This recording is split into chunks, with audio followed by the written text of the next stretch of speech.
Welcome sa Thirst 2.0 na kung saan ay mapapakinggan ninyo ang mga trending topics sa politics, issues sa showbiz. Kaya naman kung hindi pa po kayo nakaka-subscribe, i-subscribe nyo na po yan. And please, pakisama naman ang notification bell para lagi po kayong updated sa mga balitang napapanahon. So ayun, pag-usapan natin itong nangyari sa Itbulaga bago tayo magtungo sa mismong sentro po ng update natin tungkol kay Ryan Agoncillo. Kasi meron po tayong nakalap, meron tayong nasagap na legit pa po, no? So, kanina po, emosyonal ang TBJ, si Bossing Vic, and syempre, si Boss Joey sa naging performance or binahagi po na concert nitong TBJ Kids. Si Shara Soto, andyan din po si Danica Soto and anak nitong si Boss Joey De Leon. Kaya kung inyo makikita sa mga screen po ninyo, si Bossing Vic Soto ay emosyonal. Pinapahid niya po yung luha niya, no? Samantalang nais ko lang i-congratulate ang nanalo po kanina dito po sa Rewind the Comeback Stage. Nanalo po ang grupo nila Bong Navarro and Jong Hilario. Walang iba kundi ang Street Boys. So, congratulations, ano? Dahil may chance silang makapag-uwi ng 300,000, 200,000 sa grand finals po ng Rewind. And pakatapos po ng Itbulaga, chinek ko ang trending sa Twitter na ngayon ay X. And nakita ko po ang hashtag Itbulaga TV5.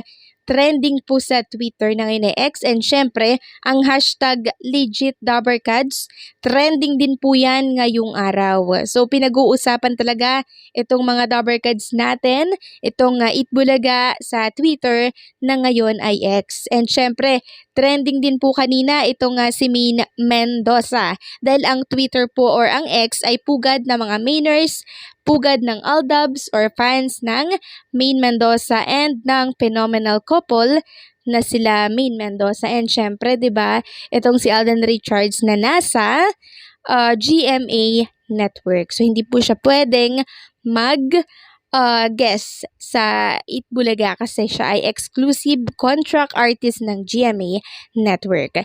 Samantalang pag-usapan naman natin itong tungkol sa write-ups na ibinahagi po ng Abante tungkol sa dabarkads natin na nandiyan po sa ibang bansa. Sabi nga po dito sa inilabas, tuwang-tuwa daw si former Itbulaga host Ruby Rodriguez nang magtapos ng high school sa Amerika ang anak niyang si EJ.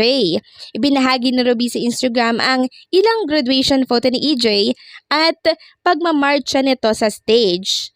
Sabi po ni Ma'am Ruby doon, "I'm lost for words. All I can say, I'm so proud of you, my son.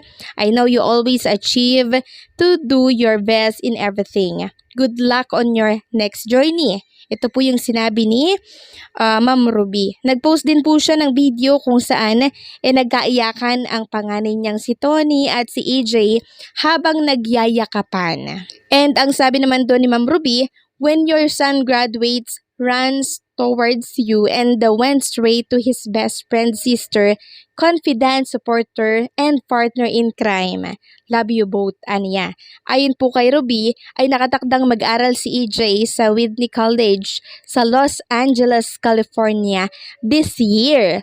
Nagpaalam sa ABC Ruby, diba, noong 2021 at nanirahan sa US para po sa medical treatment ni EJ na may very rare autoimmune disease.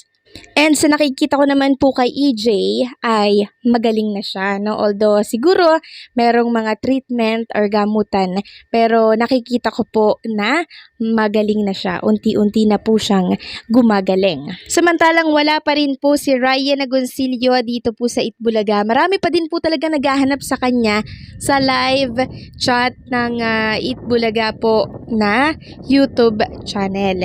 So since wala po si Ryan Agoncillo, mas lalo pong dumami yung nagtatanong.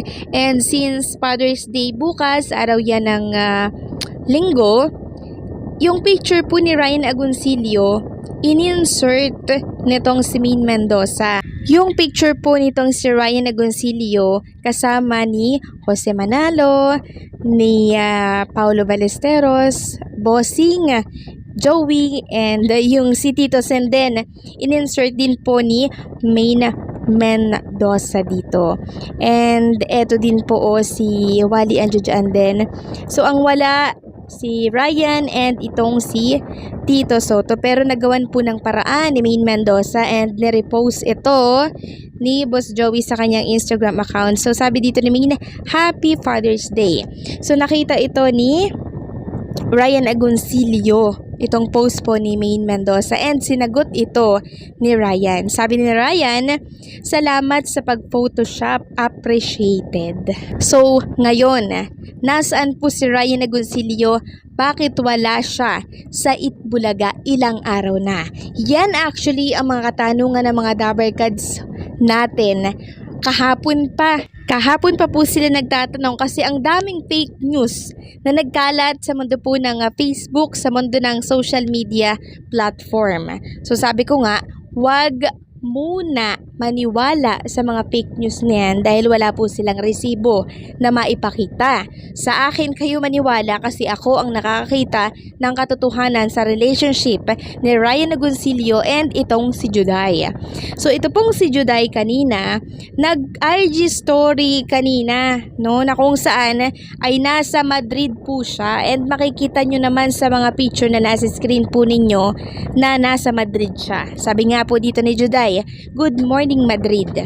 At para mas matapos po ang kahibangan ng mga gumagawa ng fake news at story maker dyan, eto at nagpost na din po si Ryan Agoncillo ng picture naman ni Judy Ann Santos. Sabi po ni Ryan, Hola Madrid, no, tinag niya po si Judy Ann Santos. So ito pong ginawa ni Ryan Agoncillo na to ay isang malinaw na pangbabasag sa mga fake news na naglipanan ngayon sa Facebook.